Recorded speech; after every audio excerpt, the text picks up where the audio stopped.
একটি মাত্র informal letter দিয়ে আমরা কীভাবে অনেকগুলো ইনফর্মাল লেটার লিখবো, এরকম একটা ফর্মেট আমরা এখানে তুলে ধরবো।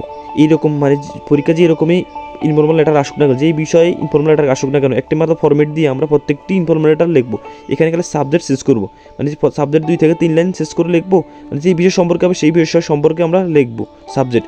এবার আমরা কীভাবে শুরু করবো, একটা ইনফর্মাল লেটার কীভাবে শুরু করবো, কীভাবে শেষ করবো, মানে ইন টোটাল বিষয় নিয়ে আমরা এখানে আলোচনা করা হলো। প্রথমে আমরা কীভাবে শুরু করবো, মানে কোন সাবজেক্ট আসবে সেই বিষয় নিয়ে আমরা একটা ইনফর্মাল লেটার লেখার শুরুতে আমরা কীভাবে লিখবো। প্রথমে আমরা যেই তারিখে লিখবো সেই তারিখের নাম লিখবো, তারপর আমরা ঠিকানা, প্রশ্নে যে ঠিকানা লেখা থাকবে সেই ঠিকানা লিখবো। যেখানে আমাদের প্রশ্নের ঠিকানা লেখা ছিল সেন্ট্রাল রোড, মিরপুর, ঢাকা। যদি আমাদের প্রশ্নে যদি ঠিকানা না লেখা থাকে তাহলে আমরা কি নিজের এলাকার ডিস্ট্রিক্ট বা নিজের একটা স্থানীয় নাম লিখে তারপর আমরা ইনফর্মাল লেটার শুরু করতে পারি। তাহলে আমরা লিখবো ডিয়ার, তারপরে তুমি কার কাছে লিখবা, বাবার কাছে, মার কাছে, না বোনের কাছে, না ভাইয়ের কাছে, নাকি বন্ধুর কাছে, যার নাম লিখবা তার নাম ডিয়ার, তারপর পরে লিখবো। আমরা প্রথমে কীভাবে লেখা শুরু করব, it the beginning of the letter take my cordial love, লেটারের শুরুতেই ভালোবাসা গ্রহণ করিও, from the core of my heart, অন্তরের অন্তঃস্থল থেকে। Next sentence, it is great pleasure of hearing from your after a long time, অনেক দিন পর তোমার কথা শুনে ভালো লাগলো। Your letter is just to hand, তোমার চিঠি এখন আমার হাতে। Hope you are well by the grace of আল্লাহ, আল্লাহর রহমতে তুমি অনেক ভালো আছো। আই এম অলসো ফাইন, আমিও ভালো আছি।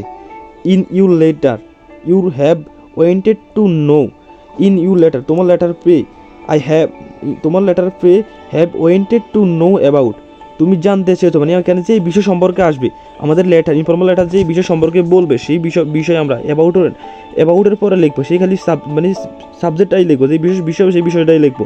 তারপরে আমরা লিখবো now I am telling about it, তাহলে আমি তোমাকে এই বিষয় সম্পর্কে জানাবো, মানে বলবো। তারপরে আমরা এই মানে আমাদের যে সাবজেক্ট লিখবো সেই সাবজেক্ট বিষয় আমরা এখানে now I am writing about it, এরপরে আমরা কী লিখবো, 2 থেকে 3 লাইন তো আমরা যদি না পারি তাহলে আমরা কী লিখবো। যদি আমাদের এই সাবজেক্টের জন্য তোমার থেকে তোমার বন্ধু জানতে চাইলো তোমার দেশ সম্পর্কে, তাহলে আমরা দেশ সম্পর্কে ভালো কিছু জানতে চাইলো, তোমার দেশ তো ভালো কিছু জানতে চাইলো, তাহলে আমরা লিখবো the beauty of my country, তাহলে আমাদের দেশ সম্পর্কে আমরা এই লাইন লিখবো। যদি তুমি জানো হতবাক, মানে তুমি দেখছো তোমার বন্ধু স্মোকিং করে, বা তুমি হতবাক, তুমি কিছু জেনে শখ খেয়েছো, মানে শখ এরম মানে খারাপ কিছু লাগছে, আমরা এই জন্য আমরা কি একটা লাইন ব্যবহার করতে পারি, I am very shock to know that about your have take smoking.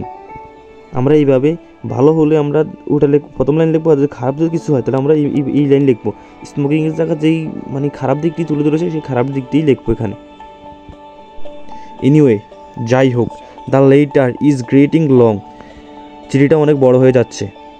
No more today, আজ আর নয়। Convey my best regards to you friends and affection to the youngers ones, তোর পিতামাতাকে আমার সালাম জানাইস, ছোটোদেরকে স্নেহ জানাইস। Hope to see your soon, আশা করি তোর সাথে শীঘ্রই দেখা হবে। And of course don't forget to write to me, অবশ্যই আমার কাছের লেখা ভুলবি না। টেক কেয়ার, নিজের খেয়াল রাখিস।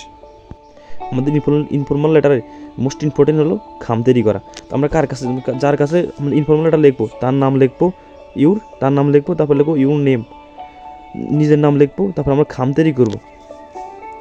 খামতেরি করার সময় আমরা কি 2টা জিনিস ফলো করবো, একটা হচ্ছে ফ্রম আর একটা টু। ফ্রম হচ্ছে তোমার নাম, আর টু মানে তুমি খাম কার কাছে দিবা, মানে ইনফর্মাল কার কাছে দিবা, তাহলে ফ্রম মারুফ, তারপর আমার নাম তাম্রশাসন ফরিদুন চাঁদপুর, তারপরে আমি আমার বন্ধুর নাম, টু জয় কক্সবাজার, মানে জয় থাকে কিন্তু কক্সবাজার, স্ট্যাম্প উৎপন্ন দেখো স্ট্যাম্প।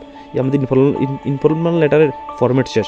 আমরা একটা যেই রকমের একটা ইনফর্মাল লেটার আসুক আমরা এই ফরম্যাট অনুযায়ী আমরা কি লিখবো, ইনফর্মাল লেটার লিখলে খালি সাবজেক্ট চেঞ্জ করে দিব, ইনফর্মাল লেটার লিখলে আমাদের ইনফর্মাল লেটার কমপ্লিট হয়ে যাবে।